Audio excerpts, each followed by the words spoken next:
Hey, I'm Dr. Gardner, and today I wanted to discuss 3 books that I use that I think could be also very helpful to you with using traditional Chinese medicine and also Western herbalism when you are helping to care for your pets, your dogs, your horses, and sometimes your cats, though they can be a little bit trickier.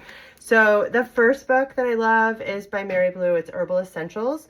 And while this book is very specific to humans, I really recommend it because it's an excellent guide and she has everything really well spaced out and it's all alphabetical. And it will give you a general idea of what each herb does. And then she also talks about how to prepare each herb, which can be super helpful if you find one resource about what type of herb to give to an animal. How to prepare it is a whole nother situation. So this book covers a lot of that and can be really helpful. The other book, honestly, I have to double check. I don't even know if it's in print anymore, but you might be able to find it on like thrift books or something.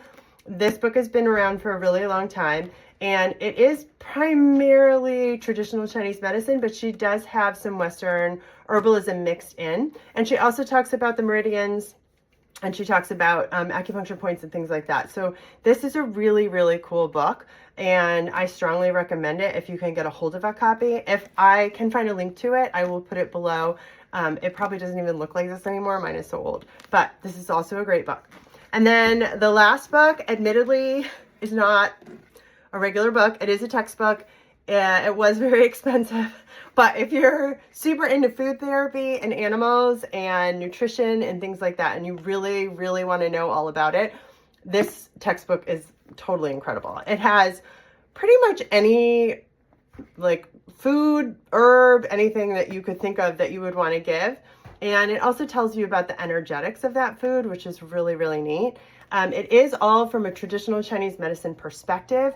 And if you have a knowledge of that, it's really helpful in understanding this book.